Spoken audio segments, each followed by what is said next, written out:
Assalamualaikum warahmatullahi wabarakatuh. Perkenalkan, nama saya Wahyu Khalilur Rahman, mahasiswa Universitas Islam Kalimantan Muhammad Arsyad Al-Banjari. Di sini saya akan menjelaskan tentang mata kuliah pengairan pasang surut dengan judul bahasan adalah Sistem Pengairan Pasang Surut Bersumber dari Rawa.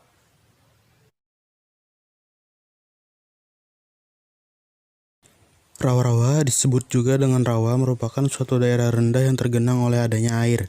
Pada dasarnya permukaan air rawa ini selalu di bawah lapisan atmosfer bumi atau juga setara dengan permukaan air laut. Sehingga airnya selalu menggenang serta permukaan airnya itu selalu tertutup oleh tumbuhan-tumbuhan air.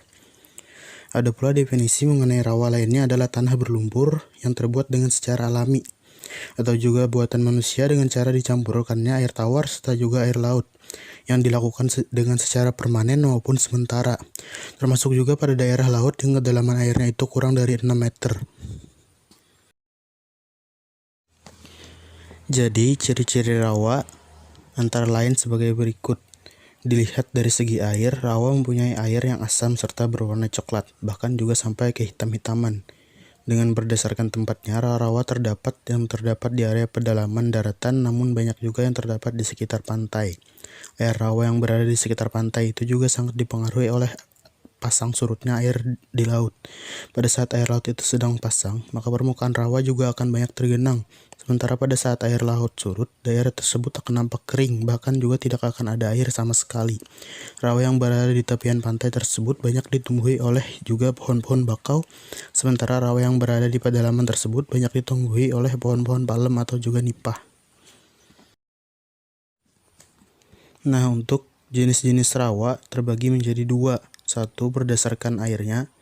Jadi ada yang namanya rawa air tawar, rawa air asin, dan rawa air payau. Sedangkan untuk berdasarkan lokasi terjadinya, terdapat 5 macam yakni rawa pantai, rawa payau, rawa sungai, rawa cekungan, dan rawa danau. Selanjutnya adalah manfaat rawa.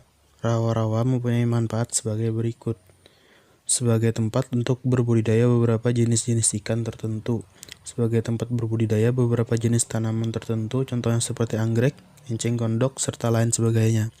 Sebagai lahan, sebagai pengganti sawah yang tidak perlu dialiri lagi. Sebagai tempat untuk berkembangnya berbagai keanekaragaman hayati, dan sebagai pengurang polusi, serta juga pencemaran udara. Nah, untuk kegiatan pertanian di lahan rawa memiliki tahapan-tahapan sebagai berikut. Pertama, pengolahan tanah. Yang kedua, penanaman. Selanjutnya, yang ketiga, pemilihan benih. Yang keempat, melakukan penyemaian. Yang kelima, pemeliharaan tanaman. Keenam, tahap pemupukan. Dan terakhir ada tahap masa panen.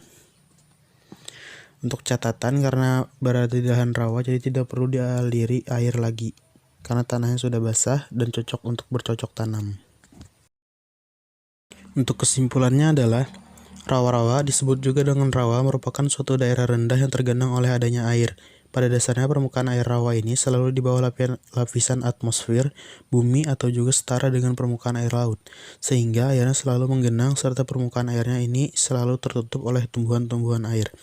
Adapun pemanfaatan lahan rawa untuk pertanian memiliki tahapan sebagai berikut. 1. Pengolahan tanah. 2. Penanaman. 3. Pemilihan benih. 4. Melakukan penyemaian. 5. Pemeliharaan tanaman. 6. Tahap pemupukan. 7. Tahap masa panen. Sekian dari saya, semoga apa yang saya sampaikan tadi dapat bermanfaat bagi kawan-kawan semua. Wassalamualaikum warahmatullahi wabarakatuh.